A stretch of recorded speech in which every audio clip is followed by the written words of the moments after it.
اور ایسے ایسے جہالت بھرے واقعات ہیں. سوشل میڈیا کا زمانہ ہے, اب تو عام لوگ سنتے بھی رہتے ہیں کہ بیٹی میراث کا مطالبہ کرے تو باپ کہتا ہے کہ میرا مرے ہوئے بھی منہ دیکھنے نہ آنا. بیٹی میراث کا مطالبہ کرے تو بھائی اس کے ساتھ قطع تعلق ہی کر دیتے ہیں, جبکہ اسلام کی یہ تعلیم تو تھی نہیں, اسلام کا یہ طریقہ تو تھا نہیں. میں اسلام میں جہیز کی جو شرعی حیثیت ہے وہ بھی آپ کے سامنے رکھوں گا, لیکن پہلے یہ درد سمجھ لیں, یہ دکھڑا سمجھ لیں. ابھی آپ نے قرآن کی آیت سنی, قرآن کہتا ہے حضور کے صحابہ کو جنہوں نے ڈائریکٹ وحی اترتے دیکھی تھی, جنہوں نے ودعا کے چہرے کو ڈائریکٹ دیکھا تھا, جن کے دل میں نفاق کا کوئی گمان بھی نہیں تھا, قرآن ان سے کہتا ہے جب اسلام میں آئے ہو تو پھر پورے آؤ. اسلام یہ نہیں کہتا کہ آدھے تیتر بن جاؤ آدھے بٹیر بن جاؤ. تو میں اور آپ کس کھیت کی مولی ہیں؟ آج یہ ظالمانہ نظام اور یہ ہندوانہ رسم اور معاشرے کا بنا ہوا حصہ کتنی بیٹیوں کی امیدوں کے چراغ گل کر رہا ہے. آپ پڑھے وہ رپورٹ, میں اس پر پڑھتا رہا اور دیکھتا رہا کہ کیا وہ باتیں ہیں جو میں آپ کے سامنے بیان کر سکوں کہ اسلام کی تعلیم میں حسن کتنا ہے. اور یہ جہیز کی رسم نے اس معاشرے کو تباہی کے کس دھارے پر کھڑا کر دیا ہے. تو پاکستان کے اندر 80 لاکھ سے لے کر 1 کروڑ تک بچیاں وہ ہیں جو جہیز نہ ہونے کی وجہ سے اپنے گھروں کو رخصت نہیں ہو رہی. 80 لاکھ سے لے کر 1 کروڑ تک بچیاں وہ ہیں جو جہیز نہ ہونے کی وجہ سے اپنے گھروں کو رخصت نہیں ہو رہی. اور اس پنجاب کے اندر جو ہمارا صوبہ پنجاب ہے, اس پنجاب میں تقریباً 600 خواتین وہ ہیں جو 50 برس کی عمر کو پہنچ چکی ہیں, لیکن جہیز نہ ہونے کی وجہ سے کوئی ان کا رشتہ قبول کرنے کے لیے تیار نہیں ہے. اور 1500 تقریباً لڑکیاں ایسی ہیں جو 40 سے 50 سال کی عمر میں ہیں, اور جہیز نہ ہونے کی وجہ سے کوئی ان کا رشتہ قبول کرنے کے لیے تیار نہیں ہے. اور ان میں سے 2% لڑکیاں ایسی ہیں جو مایوس ہو کے خودکشی کر لیتی ہیں کہ باپ کے پاس جہیز دینے کے پیسے نہیں ہیں. آج آپ بھلے لاکھوں باتیں کرتے رہیں, میں یقین جانے ان لوگوں کو بھی جانتا ہوں جنہیں اللہ نے کروڑوں روپیہ دیا, 2-2, 3-3 گاڑیاں گھر میں کھڑی ہیں, پر بہو کے ساتھ اس لیے اچھا سلوک نہیں کرتے کہ باپ نے جہیز تھوڑا دیا ہے. ایسے ظالم لوگ, ایسا ظالم معاشرہ اور ایسا ظالم معاشرہ جو بیٹیوں کو خودکشیاں کرنے پہ مجبور کرے, اس معاشرے کو انسانیت سے تعبیر کرنا بھی تذلیل ہے. اور یہ جو رسم ہم نے ہندوانہ لی ہے, یہ صرف اور صرف پاکستان اور انڈیا اور کچھ بنگلہ دیش کے اندر ہے. آج بھی آپ عرب کنٹریز کے اندر چلے جائیں, سعودی عرب میں چلے جائیں یا دیگر جو عرب کنٹریز ہیں, آج اس دور میں بھی وہاں بیٹی والوں کی کوئی ذمہ داری نہیں ہے کہ بیٹی والے جہیز دیں. وہ لڑکے والوں کی ذمہ داری ہے. 100 افراد کے افراد لے کے آنے ہیں, لیں. افراد 1000 لے کے آنے ہیں, لے آئیں, لیکن ان سب کا کھانا بھی خود اٹھانا ہے, خرچہ بھی خود اٹھانا ہے. کوئی ذمہ داری نہیں ہے بیٹی کی کہ اس کے والدین جہیز دیں. یہاں کتنے ماں باپ ہیں, میری بہنیں بیٹیاں بھی اوپر سن رہی ہیں, مجھے بتائیں آپ کی 3 بیٹیاں ہوں یا 4 بیٹیاں ہوں, واللہ باپ کبھی بیٹی سے نفرت نہیں کرتا. باپ جتنا پیار بیٹی سے کرتا ہے بیٹے سے نہیں ہوتا, اور بیٹی کا جتنا پیار باپ سے ہوتا ہے بیٹے کا نہیں ہوتا. لیکن مجھے بتائیں اس معاشرے میں کیوں بیٹی کو بوجھ سمجھا جاتا ہے؟ پیار تو بیٹی سے زیادہ ہے, محبت تو بیٹی زیادہ کرتی ہے, خدمت تو بیٹی زیادہ کرتی ہے. یہ بیٹی بوجھ نہیں ہوتی, یہ معاشرے کی غلط رسمیں ہیں, یہ معاشرے کے وہ رواج ہیں جس نے ہماری زندگی کو اتنا تنگ کر دیا اور اس معاشرے کے ماحول کو اتنا تعفن زدہ کر دیا کہ آج اس کی بدبو سے کوئی گھر بھی بچ نہیں پا رہا. لوگ اپنی ناک بچانے کے لیے, وہ براتیوں کو کھانا دینے کے لیے اور رسم و رواج اور اپنی بیٹی کو خوش رکھنے کے لیے, مجھے بتائیں کیا سود پہ قرضے نہیں لے رہے؟ کیا لوگ سود اور جیسا حرام دھندا کرنے کے لیے مجبور نہیں ہو رہے؟ یار ایسی رپورٹیں میں پڑھتا رہا کہ باپ نے اپنے گردے بیچ دیے بیٹی کو جہیز دینے کے لیے. یہ معاشرے کا ظلم نہیں تو اور کیا ہے؟ بھائی 18 گھنٹے فیکٹری میں کام کر رہا ہے, نیند پوری نہیں ہو رہی, اور نیند کی وجہ سے مشین میں ہاتھ آ جاتا ہے, ہاتھ کٹ جاتا ہے. کیوں کہ بہن کے ہاتھ پیلے کرنے ہیں اور اگلو نے موٹر سائیکل مانگی ہے, اگلوں نے فریج بھی مانگی ہے, ہم نے ان کو LED بھی دینی ہے. اس جہیز کی وجہ سے مجھے بتائیں کیا آج معاشرے میں زنا عام نہیں ہو گیا؟ جب نکاح کو مشکل کر دو گے، صلاح الدین ایوبی نے کہا تھا جب اس نے صلیبی جنگوں کے اندر صبح و شام جنگیں کی، لڑائیاں لی اور مسلمانوں کے لیے قسم کھائی کہ میں چین سے نہیں بیٹھوں گا جب تک بیت المقدس کو فتح نہیں کروں گا، صلیبیوں کو کوئی چال نہ ملی کہ کیسے اس کا مقابلہ کریں، انہوں نے بڑی چالیں دیگر چلی، جنگی چالوں کے علاوہ اس کی فوج میں زنا عام کرا دیا، شرابیں عام کر دی۔ تو صلاح الدین ایوبی نے کہا تھا لوگوں یاد رکھنا، جس معاشرے میں نکاح مشکل کر دیا جاتا ہے اس معاشرے میں زنا سستا ہو جاتا ہے، جس معاشرے میں نکاح مشکل کر دیا جاتا ہے اس معاشرے میں زنا سستا ہو جاتا ہے۔ آج زنا سستا ہے، نکاح بڑا مشکل ہے۔ کیوں؟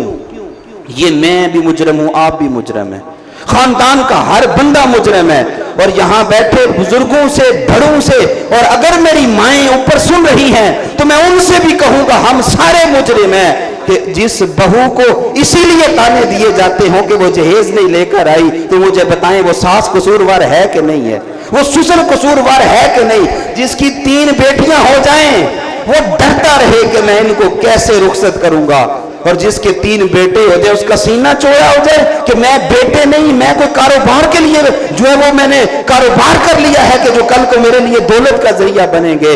تو میرے بھائیوں اور میری سننے والی مائیں بہنوں، خدا را ہوش کریں، اس معاشرے نے جہاں تباہی کر کے ہمیں اتنا زیادہ رسوا کر دیا ہے، اس رسوائی میں ایک بہت بڑا ذریعہ آج یہ جہیز کی لعنت بھی مر رہی ہے، اور لوگ کہتے ہیں نہیں ہمیں کچھ نہیں چاہیے، نہیں ہمیں کچھ نہیں چاہیے، پر جب لے کے نہیں آتے پھر تانے دے دے کے اس کو خودکشیوں پہ بھی مجبور کر دیتے ہیں۔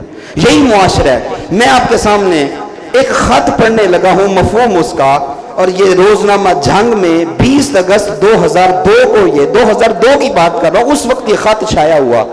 سرگودا سے ایک فلاحی تنظیم جو بچیوں کے جہیز کا کچھ اہتمام کرتی تھی، اسے 4 بہنوں نے خط لکھا، اور خط خون سے لکھا ہوا تھا، اپنے خون سے خط لکھا۔ خط کا لب لباب کیا تھا؟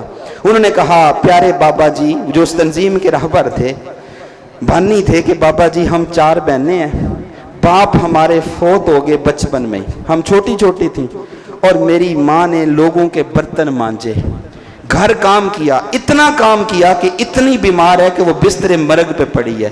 ہم 4 بہنیں ہیں، بھائی ہمارا کوئی نہیں، سلیقہ شعار ہے، پڑھی لکھی ہیں، ماں نے محنت کر کے ہمیں پڑھایا ہے، ہم باہر روزگار کے لیے بھی جاتے ہیں تو جو اس معاشرے کے ظالم لوگ ہیں ہمارے جسم کو نوچنا چاہتے ہیں، ہمیں وہ آفریں بڑی بڑی کرتے ہیں، لیکن آفریں کرتے ہیں زنا کے لیے، نکاح کے لیے کوئی بھی تیار نہیں ہوتا۔ میری ماں نے، ہماری ماں نے بڑی مشکل سے کچھ رشتے تلاش کیے، لیکن وہ رشتے والے آئے، پسند بھی کر لیا، پر جب پتہ چلا کہ گھر میں تو کھانے میں بھی فاقے ہوتے ہیں تو جہیز کہاں سے دیں، کسی نے بھی ہمارا رشتہ قبول نہیں کیا۔ کبھی دل کرتا ہے گھر سے بھاگ جائیں، کبھی دل کرتا ہے خودکشی کر لیں، کبھی دل کرتا ہے اپنے آپ کو ہم عدالت کے سامنے لے جا کر آگ لگا دیں۔ ہم بتائیں ہم کس سے انصاف مانگے؟ ہمارا قصور صرف یہ ہے کہ ہم بیٹیاں ہیں، ہمارا قصور صرف یہ ہے کہ ہمارا بھائی کوئی نہیں، ہمارا قصور یہ ہے کہ ہمارا باپ بچپن میں فوت ہو گیا تھا، ہم کس سے انصاف مانگے؟ خدا را ہمارے لیے کوئی انتظام کر دیں، ورنہ ہم 4 کی لاشیں ساری زندگی اس ملک کے حکمرانوں پر اور وہ تمام لوگ جو صاحب ثروت ہیں ان کے منہ پر تماچا رہیں گی اور ان کے جسم پر بوجھ رہیں گی۔ یہ 4 بہنوں نے اپنے خون سے خط لکھا کہ کوئی ہمارا رشتہ قبول کرنے کے لیے تیار نہیں ہے۔ اب دوسری بات، اسلام میں جہیز جو ہے اس کو عذرائے تحفہ، یعنی ماں، باپ، بھائی، جو بھی رشتہ دار ہیں وہ اپنی بیٹی کو تحفے کے طور پہ جو اور جتنا دینا چاہیں جائز ہے، تحفے میں کوئی حرج نہیں ہے، لیکن اس کا سسرال والے مطالبہ نہیں کر سکتے۔ اگر مطالبہ کریں گے تو یہ جائز نہیں ہے، ان کے لیے لینا حرام ہے۔ اب مطالبہ کبھی صراحتاً ہوتا ہے، جیسے کچھ برادریاں ہمارے ہاں بھی ایسے ہیں جو تو بالکل باقاعدہ کہتے ہیں ٹوڈی لینی ہے، پراڈو لینی ہے، اور بھائی 1 to 5 دینی ہے۔ اس طرح کی باتیں کبھی تو صراحتاً ہوتی ہیں اور کبھی صراحتاً نہیں ہوتی،